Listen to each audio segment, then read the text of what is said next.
날씨는 따뜻해서 봄이 왔는데 코로나 때문에 아직 봄이 들어온 것 같다는 생각이 듭니다. 저도 코로나를 이미 지나갔고요. 여기 계신 분들 많은 분들 지나가셨을 텐데 제가 장담하건대 새로운 대통령이 오시는 5월 9일쯤에는 우리나라 코로나에서 거의 해방될 겁니다. 예. 왜냐하면 지금 하루에 30만 명이면 한 달이면 1000만 명이거든요. 두 달이면 2천만 명, 이미 1000만 명 걸렸을 거고요. 그래서 우리가 이제 포스트 코로나 시대에 코로나가 끝난 다음에 과연 우리가 어떤 세상을 만나게 될 것이고 그때 우리가 어떤 삶을 살아야 되고 어떤 경제 활동을 어떻게 할 것인가 라는 생각을 가지고 오늘 강의를 준비해 봤습니다. 저는 평생 그 투자와 관련된 일을 많이 했어요. 선물 투자, 증권 투자, 그래서 증권 투자와 관련된 인터넷 기업, 국내에서 제일 크죠. 팍스넷이라는 것도 창업을 했고, 헤지펀드도 해봤고, 그 외에도 이제 금융과 관련된 인터넷 기업을 뭐 하면서 제가 소위 그 연쇄 창업가라고 합니다. 제가 창업한 기업이 한 10개가 넘고요. 그 중에서 뭐 한 절반 정도는 망했습니다.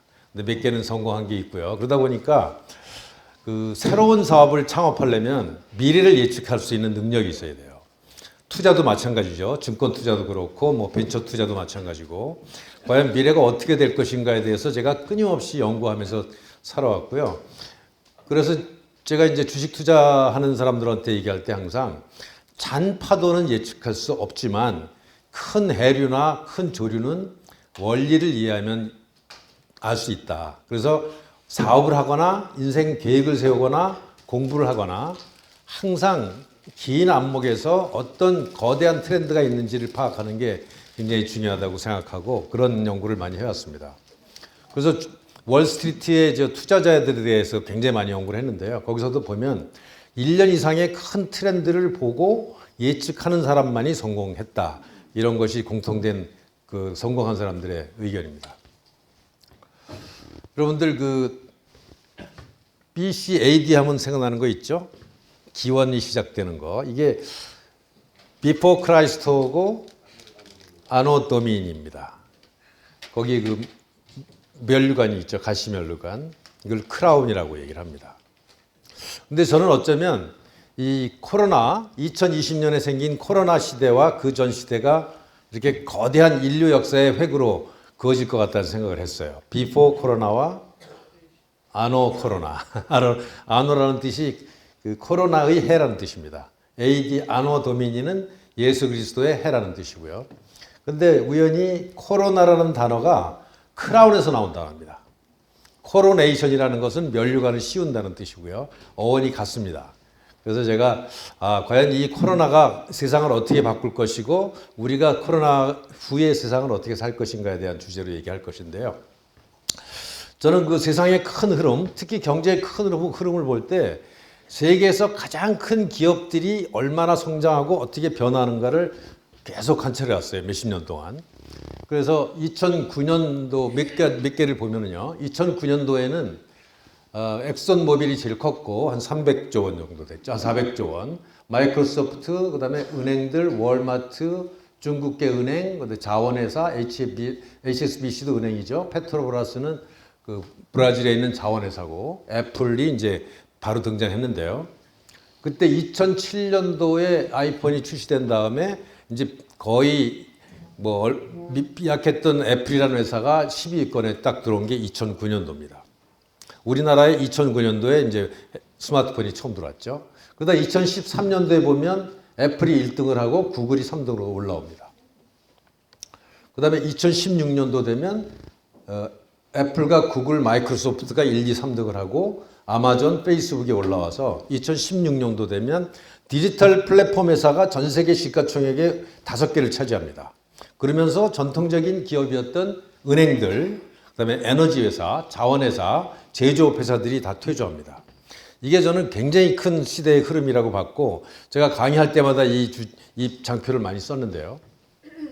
그리고 이제 또 2년이 지난 2018년도에 보면 중국의 디지털 플랫폼인 텐센트와 알리바바가 올라옵니다. 그러니까 이미 세상은 전통적인 사업에서 사업들은 대부분 퇴조하고 디지털 플랫폼과 금융이 결합된 회사들이 섞어나는 세상이 온 겁니다. 우리가 모르는 사이에 이미 이런 세상이 와버렸는데요. 엄청난 변화가 지난 2년 사이에 일어납니다. 우리가 20년도 혹은 21년도 2년 사이에 이런 엄청난 변화가 생겨요. 애플의 시가총액이 800조 수준에서 3,000조까지 올라갑니다. 3배가 늘어났어요. 마이크로소프트도 거의 3배, 그 다음에 알파벳, 구글이죠. 그 다음에 아마존, 어마어마한 성장을 합니다. 근데 한 20등 이하의 기업들은 거의 가치가 변하지 않았어요. 탑 20등 안에 있는 디지털 플랫폼 회사 10개 정도가 세상의 거의 모든 가치를 창조한 겁니다. 어마어마한 시대의 변화죠.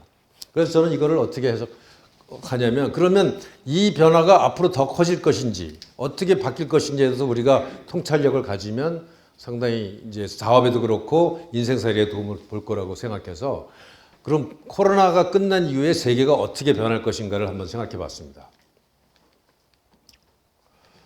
그래서 이거를 단적으로 보면 아직까지 우리가 알고 있던 시장 경제, 은행이라든가 에너지라든가 제조업이 중요한 자본주의적인 시대가 끝났다는 겁니다. 저는 그래서 자본주의 시대가 끝났다 이제는. 그럼 새로운 시대다. 우리가 굉장히 오랫동안 우리 시장 경제 살고 있고 자본주의 경제 살고 있고 어떤 자본이 중요하다 이렇게 생각했는데 이제 새로운 시대가 왔다는 겁니다. 그럼 어떤 시대냐? 디지털 플랫폼의 시대라는 겁니다.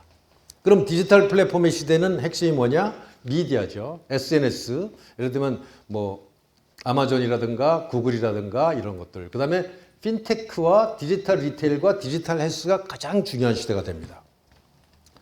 이게 굉장히 작은 카테고리인데 과거에 있었던 어마어마한 뭐 제너럴 모터스라든가 도요타라든가 무슨 이런 엄청난 회사들 아니고 어떻게 보면 이렇게 벤처기업 같은 회사들이 어떻게 세상을 석권하게 됐는지를 좀 더 보여드리겠습니다. 여기 회사들 쭉 보면 여기 위에 있는 것들은 주로 디지털 미디어 회사들이죠. 그 다음에 비자카드, 마스터카드, 여기 보면 비트코인이 786조가 됐죠. 800조쯤 됐죠. 제가 금하고도 지금 비교해봤는데 금이 한 애플의 한 5배 정도 크다면 실버, 은이 지금 한 1,600조쯤 되고 비트코인이 한 800조가 됐습니다. 그 다음에 이더리움이 한 400조 정도로 가치가 커졌어요. 근데 여기 보면 테슬라도 있지만 테슬라는 전통적인 제조업과는 완전히 다른 일종의 디지털 플랫폼과 관련된 기업이라고 볼 수도 있겠습니다. 그래서 이런 회사들이 지금 각광받고 있는 게 굉장히 새로운 인류 문명의 경제가 시작됐다고 볼 수 있고요. 그 외에 20등 안에 있는 기업들 보면 삼성이라든가 TSMC, 엔비디아 이런 회사들은 다 반도체 회사들입니다. 바로 이런 디지털 플랫폼을 서포트하기 위한 부품 회사가 됐다는 거죠. 그러니까 세상은 이미 자원이나 은행이라든가 이런 그 노동력에 의한 세상이 아니라 디지털 플랫폼이 석권할 나라가 됐다는 것을 볼 수 있습니다. 그럼 우리도 이제 이쪽 분야의 일을 하는 게 좋겠죠. 미래가, 그 다음에 이쪽 분야에 투자하는 게 좋겠죠. 그래서 제가 얼마 전에 몇 년 전에 한 5년 전에 강의한 내용을 보니까 이런 게 있더라고요. Bitcoin will Amazon the banks. 이게 문장입니다. 우리 오 박사님 이 문장 해석할 수 있겠어요?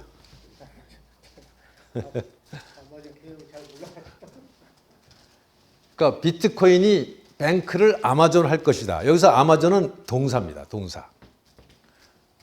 무슨 뜻이냐면 아마존이 그 어마어마한 그 시장 경제, 유통 경제를 붕괴시키고 독보적으로 나갔듯이 앞으로 비트코인이 은행을 붕괴시키고 비트코인이 도미넌트한 금융시장을 만들 것이라는 얘기예요.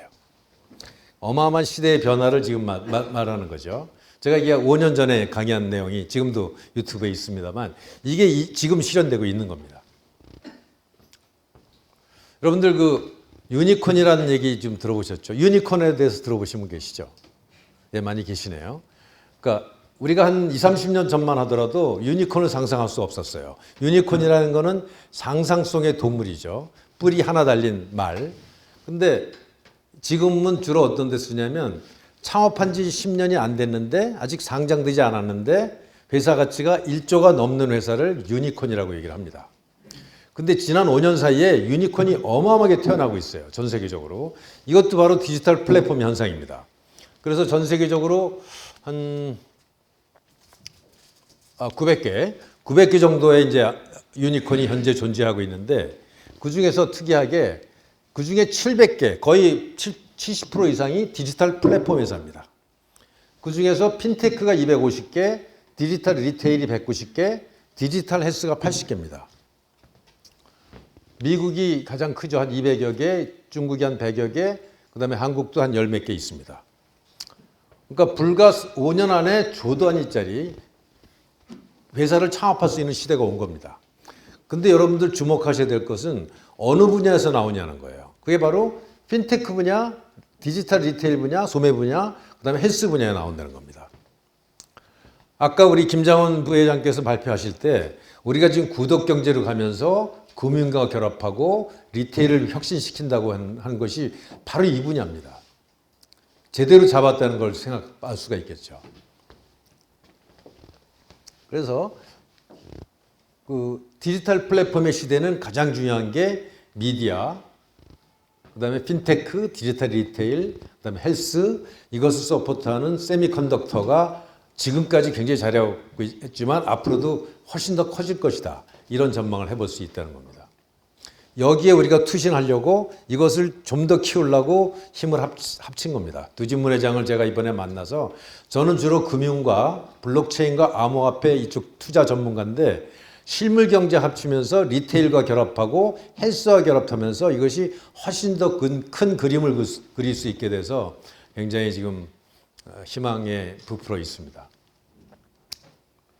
보면 우리나라에 나와 있는 그 18개 유니콘 기업들인데요. 여기서도 보면 리테일하고 핀테크 쪽이 많습니다. 그래서 우리나라의 그 회사를 좀 더 살펴보면요. 쿠팡이라는 회사가 생긴 지 10년이 안 됐는데 지금 50조 원의 가치를 만들어냈습니다. 그다음에 마켓컬리 5조, 당근마켓 3조. 불과 몇 년 전까지만 해도 거의 존재가 없던 회사죠. 이게 바로 코로나 2년 사이에 이렇게 어마어마하게 큰 겁니다. 전통 기업을 보면 한 25년 경력이 있는 네이버가 5위, 한 50조쯤 되죠. 카카오가 한 40조, 현대차가 그보다 작은 12기업입니다. 37조 정도 되죠. 셀트리온이 22조, 그 다음에 하이브, BTS가 있는 하이브도 12조 정도입니다. 그렇게 세계적으로 이름이 났지만 쿠팡에는 밀립니다. 쿠팡이 대표적인 디지털 플랫폼이라는 거 아시죠? 리테일 관련된 거. 근데 더 놀라운 일들이 일어나고 있어요. 배달의 민족이 30조입니다. 그 다음에 야놀자가 10조예요. 저는 저 야놀자라는 거 생겼을 때 과연 저게 사업이 될까? 모텔을 뭐 3시간 빌려 쓰는 거를 예약하는 시스템인데 근데 그게 성공하면서 확장되면서 지금 10조 가치가 됐습니다. 이런 것들이 디지털 플랫폼 시대에 나오는 그 유니콘들이죠. 더 놀라운 일들이 여기 있습니다. 업비트라는 회사가 암호화폐 거래소죠. 30조 가치가 생겼습니다. 이게 생긴 지 5년밖에 안 된 회사입니다. 빗썸이 3조. 근데 그 밑에 보면 카카오뱅크가 23조, K뱅크가 10조인데 토스라는 회사가 생긴 지 얼마 안 됐죠. 치과의사 한 분이 한 6, 7년 전에 송금을 편하게 할 수 있는 솔루션을 만들었는데 지금 10조가 된 거예요. 어마어마한 이런 게 가능한 시대입니다. 디지털 플랫폼과 금융이 결합하면 어떤 일이 일어나는지를 보여주는 겁니다. 근데 아주 특이한 회사가 하나 있어요. 테라 루나라고. 이게 가치가 40조입니다. 테라 루나에 대해서 아시는 분 계시나요? 몇 분 계시네요. 이게 불과 1년 전에 회사 가치가 4천억 밖에 안 됐던 회사입니다. 1년 사이에 1000배 가치가 늘어났어요. 40조 가치가. 과연 이게 뭐지? 테라 루나가? 이게 한국의 젊은 사람들이 만든 겁니다. 여기에 1인자가 나이 한 45세 되는 50쯤 되는 신현성이라는 사람이고 실제 CEO, CTO는 31살짜리 젊은 엔지니어입니다. 오늘 제가 이제 테라 루나에 대해서 좀 더 설명드릴 건데요. 어쨌든 굉장히 새롭고 획기적인 디지털 플랫폼과 어떤 여러 가지 비즈니스 모델이 결합된 세상이 열리고 있는 겁니다. 그래서 우리는 이런 데서 기회를 찾아야 된다는 거죠. 그래서 젊은이들이 가장 대학생들이 일하고 싶은 스타트업 보면 배달의 민족, 쿠팡, 토스, 당근마켓, 마켓컬리입니다. 인재들이 다 일로 몰리는 거예요. 벌써 젊은 사람들은 어디에 미래가 있고 어디에 기회가 있다는 것을 잘 알고 있는 겁니다. 자, 그렇다면 이 애플도 그렇고 구글도 그렇고 테라도 그렇고 쿠팡도 그렇고 이런 단기간 내에 어마어마한 가치를 창출해내는데 과연 이 가치는 어디서 나올까? 약간 근본적인 경제학적 모델을 생각해 보면 도움이 될 것 같아서 마련해 봤는데요. 원래 그 아담 스미스라는 위대한 경제학자가 웰스 오브 네이션, 국부론에서 가치는 노동과 자본에서 나온다 이렇게 얘기를 합니다. 노동의 양에 비례해서 생산량이 나온다. 그 다음에 칼 막스도 비슷한 얘기를 하죠. 노동가치설을 얘기하죠. 노동의 양과 생산량은 비례하고 거기에 자본이 투자해야 되기 때문에 그 생산 혹은 소득은 노동과 자본의 함수다. 이게 전통 경제학, 얼마 전까지 사람들이 생각하는 자본주의 경제학입니다. 그리고 이런 자본주의 경제학에 따라서 사람들은 내가 노동을 했으니까 노동이 가장 중요해. 그러니까 노동조합들이 막 더 달라고 요구를 하는 거고 나는 자본가고 회사의 주주니까 이익 나면 내가 다 가져야 돼. 이게 이제 자본주의의 어떤 주주자본주의 모델이죠. 거기서 갈등이 생겨나는 거고요. 근데 이제 더 이상 이 모델이 작동하지 않는다는 걸 제가 말씀드리는 겁니다. 그 다음에 나온 게 폴 로머라는 교수가 기술가치설이라는 걸 만들죠. 그러니까 자본과 노동이 아무리 많아도 기술이 그 노동 생산성을 훨씬 높여준다. 그건 우리가 지금은 상식적으로 생각할 수 있지만 한 20년 전만 해도 이 모델을 잘 생각하지 못했어요. 그래서 노동이나 어떤 자본보다 기술의 발전이 훨씬 더 중요하다. 기술은 곧 지식이다. 그래서 학습과 교육이 중요하다. 이런 얘기를 하는 거죠. R&D가 중요하다. 이런 것에 대한 이제 이론적 기반을 만든 분이고요.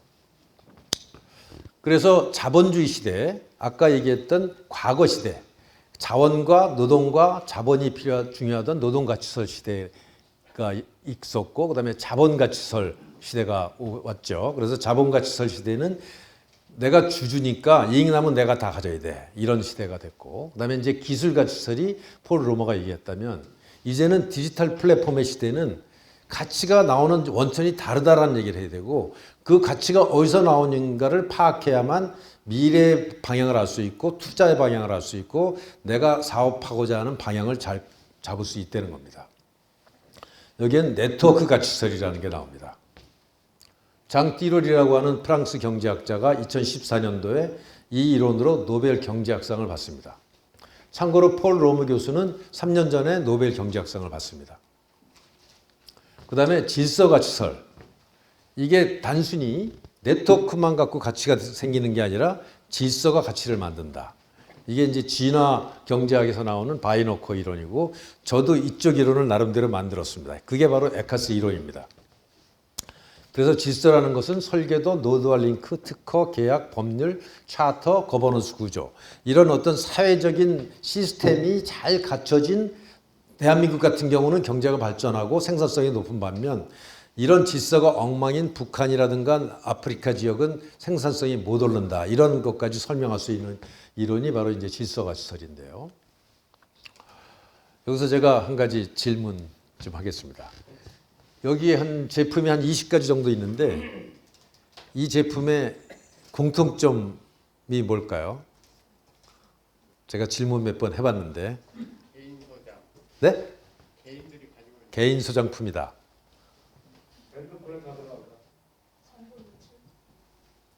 저 뒤에 계신 분이 맞추셨습니다. 이게 인류가 수천 년 동안 만들어낸 어떤 유산입니다. 예를 들면 바이블이 있고 나침판이 있고 시계가 있고 지도가 있고 근데 이게 2007년도에 스티브 잡스가 스마트폰을 만들면서 다 이쪽으로 들어가 버렸어요. 어마어마한 발명품이죠. 그러고 나서 세상을 바꿨습니다. 우리가 지금 다 스마트폰을 갖고 이런 물건도 다 없이도 살 수 있는 세상이 왔죠.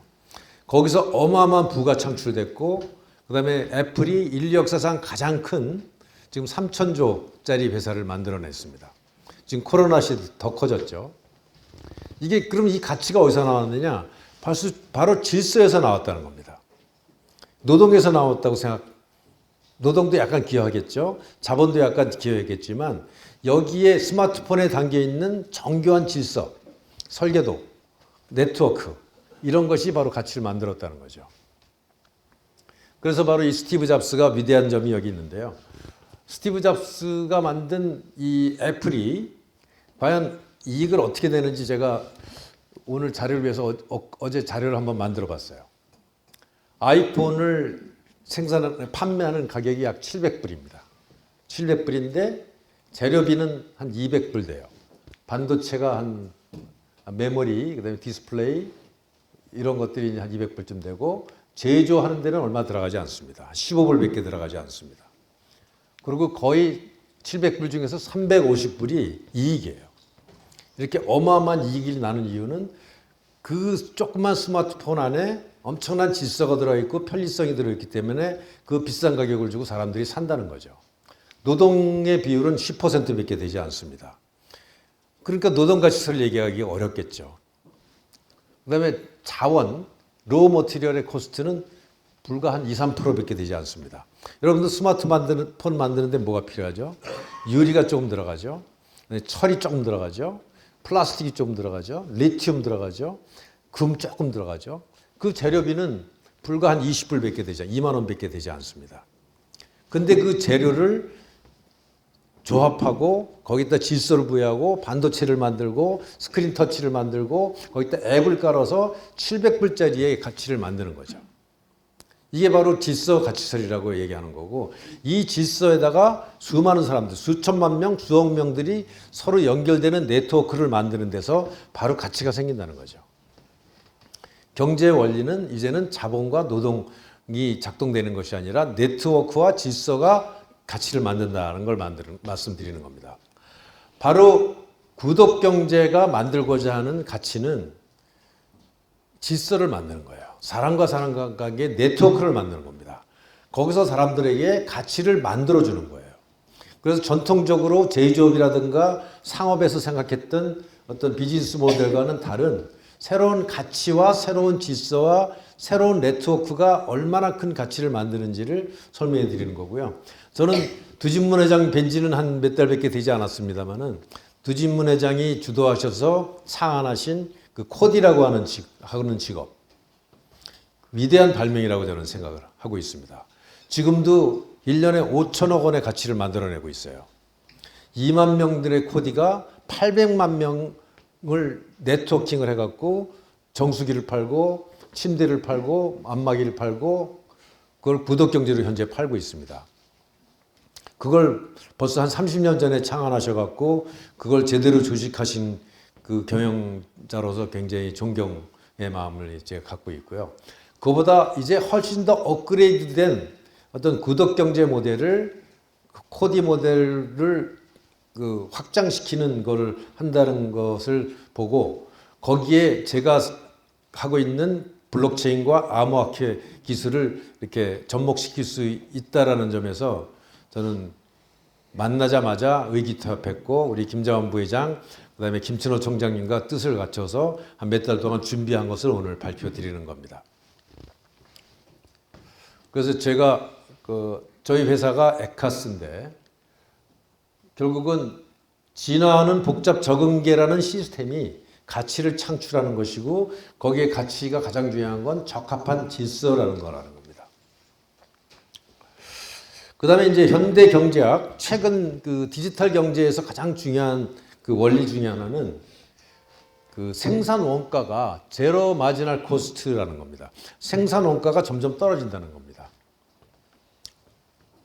기술이라는 것은 정보고 정보를 유통하는 속도가 엄청나게 빨라졌기 때문에 기술이 전파되는 속도가 엄청나게 빨라졌기 때문에 그 생산성이 점점 높아진다는 거죠. 우리가 과거에 경제학을 공부할 때 생산량이 많아지면 여러 가지 그 제한 때문에 원가가 올라간다고 배웠는데 이 원가가 올라가는 것 때문에 수요 공급이 발생하고 이게 경제학의 기본 원리입니다. 그런데 지금 시대는 그 정보가 기술이 가장 중요한 생산 요소 중에 하나고 그다음에 네트워크가 가장 중요한 생산 요소인데 네트워크를 만드는 속도, 비용이 너무나 싸졌고 기술을 획득하는 그 비용이 너무나 싸졌기 때문에 이 생산비가 점점 떨어지는 거예요. 그 생산비가 떨어진다는 얘기는 물자는 거의 무한대로 공급할 수 있다는 걸 얘기하는 겁니다. 여러분들 그 다이소 같은 데 가면은 물건들 굉장히 싸죠. 옛날에는 그래도 이런 거 살려면은 꽤 돈이 들어갔는데 지금은 너무나 싸요. 왜 그렇게 쌀까요? 바로 이 생산비가 엄청나게 줄어들었기 때문에 그렇습니다. 옛날에 우리가 그 정보를 얻으려면은 굉장히 많이 돈이 들었거든요. 요즘은 이 구글 찾으면은 금방금방 정보를 찾을 수 있잖아요. 그러니까 바로 지금 시대는 마지널 코스트, 그러니까 생산비가 거의 제로에 수렴하기 때문에 생산 공급량이 거의 무한대로 제공되는 그런 시대라는 겁니다. 그 시대에 적합한 사업만이 성공한다는 거죠. 그걸 이제 단적으로 보여주는 것이 이 표인데요.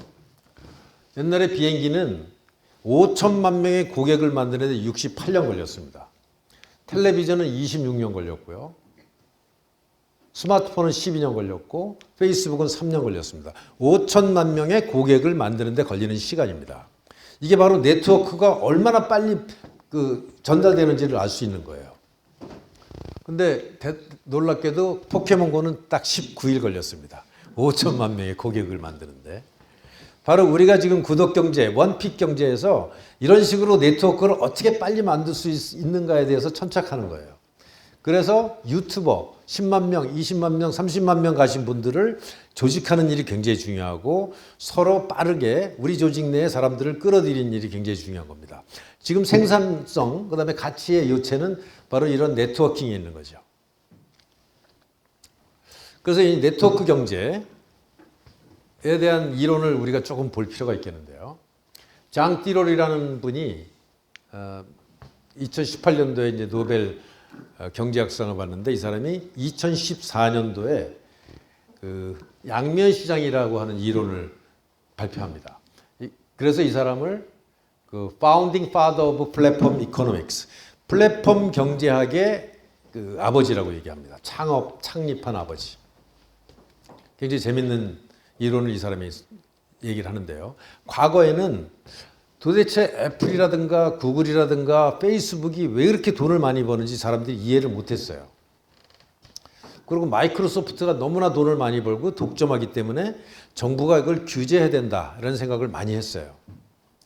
근데 우리나라도 그런 얘기 많이 나오죠. 지금 플랫폼 노동자들이 착취당하고 있기 때문에 플랫폼 우버를 들어오지 못하게 해야 된다. 그다음에 카카오 택시를 규제해야 된다. 이런 문제를 상당히 갖고 고민을 많이 했어요. 근데 미국에서도 마찬가지입니다. 그래서 막 소송이 들어오면 법관들이 여기 뭐 법관 출신들 계십니다만은 도대체 이거를 규제를 해야 되냐 말아야 되냐 굉장히 고민을 하다가 바로 이 장띠롤 교수의 플랫폼 이코노믹스 투-사이디드 마켓 양면 시장이라는 이론이 나온 다음에 미국은 정했어요. 아, 플랫폼 경제는 억제하면 안 된다. 이런 원칙을 세운 다음에 미국이 지금 플랫폼 경제를 완전히 석권하고 있잖아요. 그죠? 1등부터 10등까지의 플랫폼 기업 중에서 5개가 미국 거잖아요. 근데 대한민국은 어떻게 했냐? 싸이월드 나온 거 막 방해하고 뭐 온갖 인터넷 기업 나오면은 복잡하게 만들고 우버 못 들어오게 하고 카카오 그다음에 뭐 온갖 그 플랫폼 사업을 정부가 방해했습니다. 여론에서 방해하고. 그래갖고 우리나라는 플랫폼 기업이 발달을 못했죠. 바로 이 경제학적 원리를 잘못 이해하고 잘 몰랐기 때문에 그렇습니다. 정부 관계자도 그렇고 언론인들도 그렇고 사회 여론 주도층들이 바로 이 경제학의 원리를 제대로 알았다면 우리나라가 어쩌면 세계의 미국 다음에 2대 플랫폼 강국이 됐을 거예요. 생각해 보시면 페이스북보다 싸이월드가 훨씬 빨랐잖아요. 그죠? 우리 국민들 대부분이 싸이월드 썼잖아요. 그 다음에 여러분들 아이러브 스쿨 기억나시죠? 세계에서 가장 막강한 SNS였잖아요. 그거 망했죠. 그죠? 근데 애플이 어떻게 생겨났나요? 애플의 누구냐? 우리의 그 국회의원 박영선 씨가 그 애플의 그 CEO를 가서 만나갖고 뭐라고 물어봤냐면 과연 이 스티브 스티브 잡스 그 애플이 이 위대한 스마트폰을 어떻게 만들었냐 이렇게 물어봤더니 놀라운 답변이 나왔습니다. 아, 그거 한국에서 만든 MP3 플레이어라는 아이디어와 터치 스크린과 그다음에 플래시 메모리라고 하는 한국의 제품들을 잘 조합했더니 나온 거야. 바로 애플을 세계 최대 기업의 애플의 원천이 대한민국에서 나온 겁니다. 그다음에 페이스북보다 앞서 나갔던 싸이월드가 대한민국 거였어요. 근데 우리나라의 어떤 그 여론 주도층과 그 정치권이라든가 법조계에서 이 플랫폼 경제를 어떻게 다룰 것인가에 대한 잘못된 판단 때문에 우리가 지금 뒤처지고 있는 겁니다. 그럼에도 불구하고 우리는 반도체가 강하고 통신이 강하고 어떤 제조가 강하기 때문에 앞으로 따라잡을 수 있을 거라고 저는 생각합니다만은 참 안타까운 일이죠. 저도 그 99년도에 팍스넷이라고 하는 그 인터넷 기업을 증권 기업 만든 다음에 정부 규제 때문에 너무나 많이 고생을 했어요. 뭐 개인정보 보호를 하기 위해서 뭐 실명제를 해라 그런 것 때문에 사실은 힘들거든요. 그 다음에 제가 2000년도에 핑거라고 하는 핀테크 기업을 만들었습니다. 지금도 그 기업은 굉장히 잘 나가고 있어요. 시가총액이 한 2천억쯤 되는데 제가 핑거라는 핀테크 기업을 만들어 갖고 은행, 증권, 보험회사의 모든 정보를 통합하는 그런 솔루션을 만들어 갖고 2002년도에 서비스 시작했습니다. 그게 거의 세계 최첨단이었어요. 그때 세계적인 핀테크 기업이 페이팔이었습니다. 페이팔이 여러분들 아시다시피 이메일로 쉽게 송금하는 서비스를 만들었잖아요. 그래갖고 그 페이팔에서 나온 게 누구죠? 테슬라의 그래갖고 페이팔의 그 사람들이 엑짓을 해갖고 그 실리콘밸리를 석권할 수 있는 자본주들이 거기서 다 나와서 페이팔 마피아라고 얘기를 하죠. 어쨌든 그 핀테크의 선두 쪽에서 그 얼마나 중요한 역할을 하는지 그러니까 보여주는 단적인 예인데요.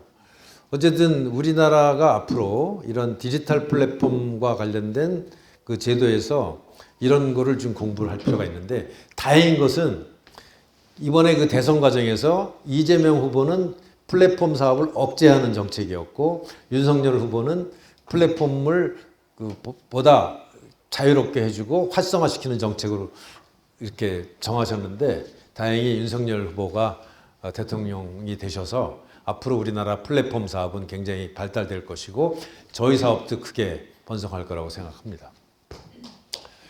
박수 한번 쳐주셔도 좋습니다. 그래서 이제 투-사이디드 마켓이라는 게 상당히 생소하실 것 같아서 좀 설명드리겠는데요. 원-사이디드 마켓은 뭐냐면 우리나라 위대한 기업인 삼성전자와 현대차가 물건 만들어서 도매상, 소매상 넘겨줘서 소비자한테 가잖아요. 근데 우리나라 그 삼성전자나 현대차는 소비자에 대한 정보가 거의 없습니다. 그러니까 시가총액이 그 현대가 한 3, 40조밖에 되지 않는 거예요. 쿠팡보다도 못하고 2년, 2, 3년밖에 안 된 테라만 밖에 못하는 거예요. 그 회사의 가치가. 이게 바로 원사이디드 마켓인데 그러면 투사이디드 마켓은 뭐냐? 양면이 있다는 거예요. 면이. 그러니까 다른 성격의 소비자들을 꼭 모아서 시너지를 만드는 사업을 양면시장이라고 하는데요. 요 근처에 있던 옛날에 돈텔 마만가 하는 나이트클럽 혹시 아시나 모르겠는데 요 근처 어디 있었죠. 거기 보면은 여성들은 무료입니다. 입장하는데. 근데 또 물 관리를 해요. 기도들이 서갖고. 그러면은 남성들은 다 유료로 이제 와서 돈을 쓰는 구조죠. 이걸 양면시장이라고 얘기합니다. 박물관 같은 데도 마찬가지예요. 아동들은 무료로 해주고 그 아동들이 오는 것에 따라오는 부모한테 유료 고객을 만들어주는 게 양면시장입니다. 플랫폼 사업의 핵심이 바로 양면시장이라는 속성이에요. 예를 들면 코스코 같은 회사는 가성비 높은 생산품을 아주 싸게 제품을 팝니다. 근데 제품을 파는 데서는 이익을 보질 않아요. 이 사람들은 그런 사람들에 대한 멤버십을 가지고 이익을 봅니다. 거의 이 코스트코의 이익의 100%는 멤버십비예요. 우리가 지금 하고자 하는 이 구독 경제도 바로 이런 멤버십 사업.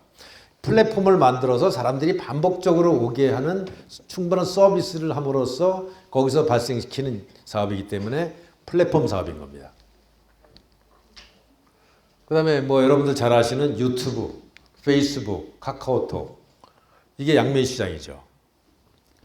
뭐 99% 사람들은 생산하지 않고 읽기만 합니다. 와서. 그죠? 근데 1% 혹은 더 작은 사람들이 유튜브에다가 콘텐츠를 만들어 놓고 페이스북에다 열심히 글을 쓰고 그거를 보고 오는 사람들이 늘어나면 그러니까 고객들이 거의 모집하는데 공짜로 모집할 수 있는 거죠. 거기다 광고를 내서 수익을 내는 사업입니다. 바로 이런 회사들이 지금 전 세계 최고의 기업이 된 것이죠. 그러니까 양면 시장적 성격을 최대로 이용하는 것이 중요하다는 말씀을 드리는 겁니다. 디지털 플랫폼 시대는 양면 시장의 속성을 어떻게 활성화할 것인가 이게 중요하다는 거죠. 그래서 다른 성향의 고객들을 연결시키는 플랫폼으로 마케팅 비용을 줄이고 네트워크 효과를 최대화한다. 네트워크에서 그 가치가 나온다고 말씀드렸죠. 여러분도 잘 아시는 배달민족이나 야놀자도 비슷한 구조입니다. 뭐 배달민족이 음식 만들지 않잖아요, 그죠? 야놀자가 건축하지 않잖아요. 그렇지만 거기서 콘텐츠를 생산하고 소비자와 편리한 어떤 연결관계를 만들어서 어마어마한 가치를 만드는 게 바로 양면 시장이라고 보시면 됩니다. 이건 조금 어려운 그림 같은데 한번 뭐 들어보시면 어렵진 않을 거예요. 그러니까 예를 들면 이제 페이스북을 생각해봐요. 페이스북에서 어떤 고객을 뭐 10억 명을 확보했다. 10억 명을 확보하는데 비용이 좀 들겠죠. 근데 10억 명이 있을 때 10억 명이 광고를 보면 비용이 들어가서 이 정도 이익이 남는다고 생각할 수 있습니다. 근데 그 마지널 코스트가 굉장히 작아요. 그러니까 페이스북이 10억 명에서 20억 명 가는데 비용이 2배 들지 않고 한 1.3배 정도밖에 들지 않습니다. 왜냐면 인원이 뭐 2배 들어가는 게 아니거든요. 컴퓨터가 2배 들어가는 게 아니거든요. 그동안 개발해 놓은 소프트웨어가 그렇게 많이 들어가지 않거든요. 그래서 생산 곡선이 떨어지는 거예요.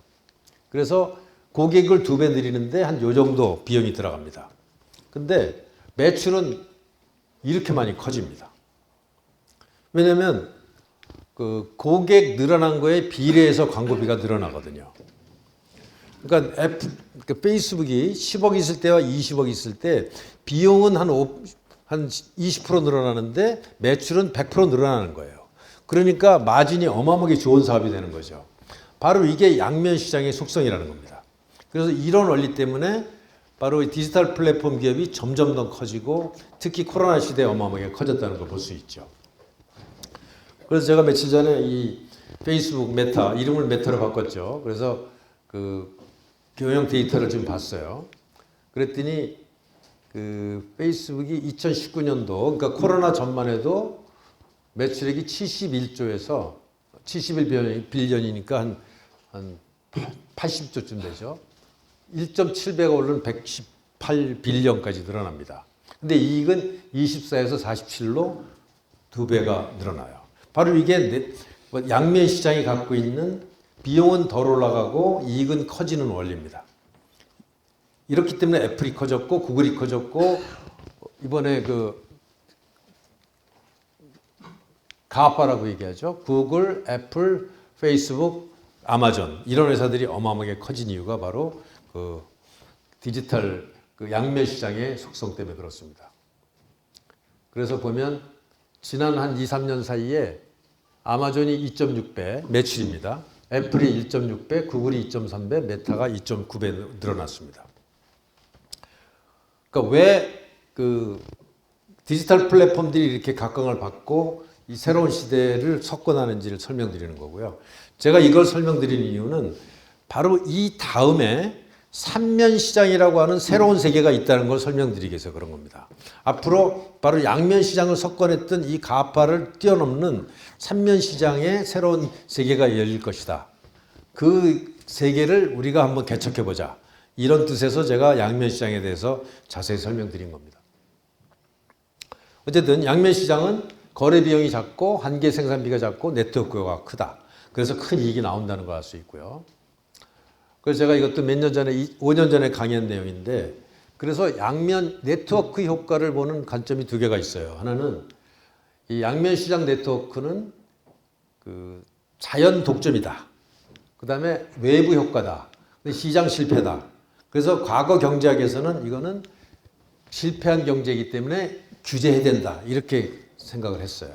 그러다가 장띠럴 교수의 이론 이후에는 양면 시장 때문에 생산성이 올라가고 소비자 효용이 높아지고 비용이 줄어들기 때문에 규제를 하면 안 된다. 이런 결론이 나오게 된 겁니다.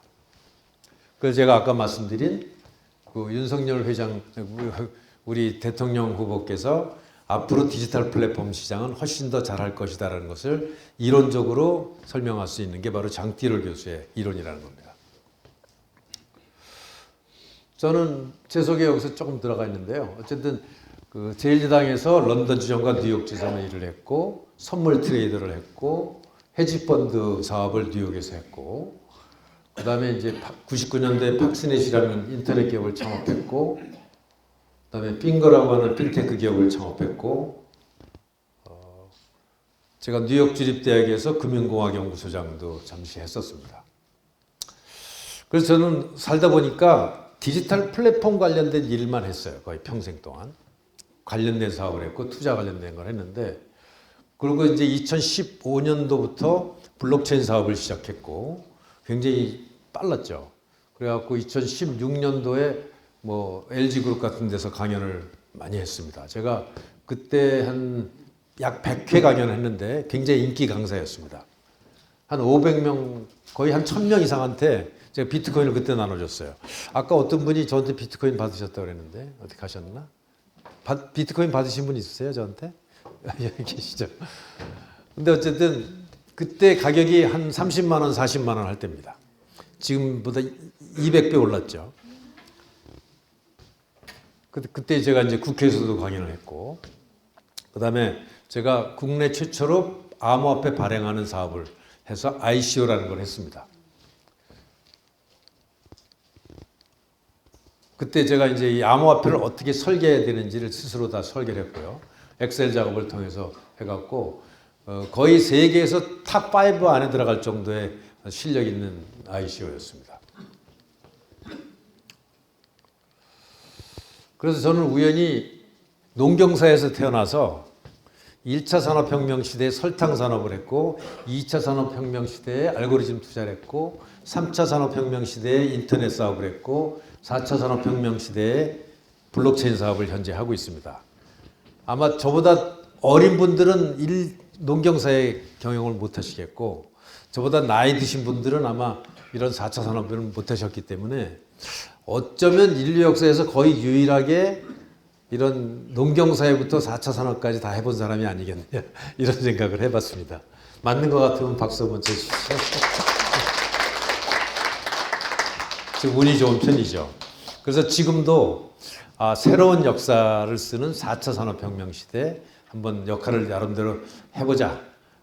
그리고 워낙 재밌으니까 또 좋은 동지들을 만나서 이번에 한번 제대로 큰 작품 만들어보자는 생각으로 나선 겁니다. 그래서 제가 이제 두진문 회장 만난 것을 굉장히 큰 영광이라고 생각을 하고요. 그 두진문 회장께서 주도해서 만드신 바로 코웨이의 코디도 양면 시장입니다. 투 사이드 마켓. 그래서 옛날에는 도매상과 소매상을 걸쳐서 물건을 팔았는데 생산자와 소비자를 연결시켜주는 코웨이의 코디라고 하는 플랫폼이 중심인 어떤 사업 모델을 만든 거죠. 여기서 양면 시장의 특성을 최대화했기 때문에 엄청난 수익을 장기적으로 낼 수 있었던 겁니다. 여기서 이제 조금 더 깊이 들어가 볼게요. 우리가 일면 시장은 야후 시대입니다. 웹 1.0이라고 그래요. 여기서는 주로 읽기만 했습니다. 우리가 90년대만 하더라도 야후에서 웹사이트 보면 주로 읽었죠. 그러다가 웹 2.0 시대 페이스북이 됐을 때 우리는 읽고 썼습니다. 읽는 사람과 쓰는 사람이 분리되어 있는 양면 시장이었죠. 그래서 여기는 SNS에 프라이빗 컨텐츠에 광고가 붙는 시장이 된 겁니다. 여기서 어마어마한 지금 그 가치가 생산되고 있죠. 근데 앞으로 생겨날 시대, 기대하십시오.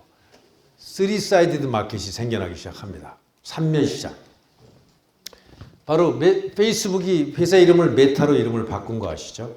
바로 메타버스 시대입니다.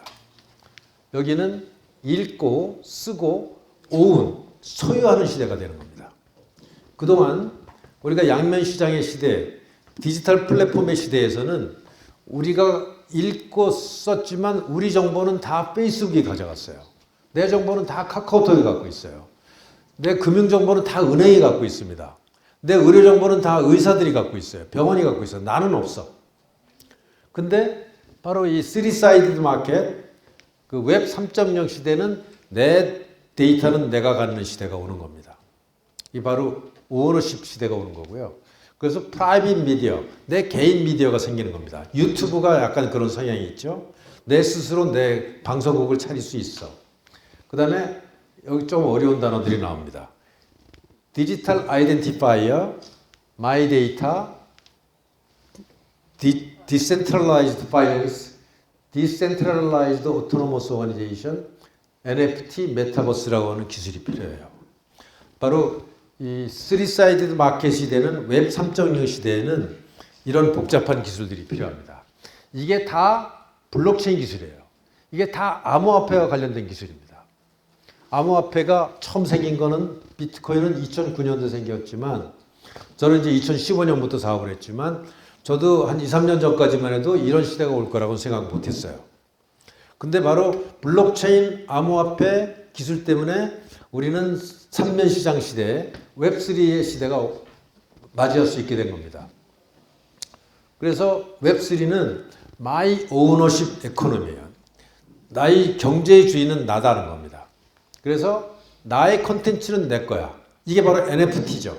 내가 생산한 NFT, 그 콘텐츠를 고유한 non-fungible 토큰으로 만들어서 소유할 수 있어.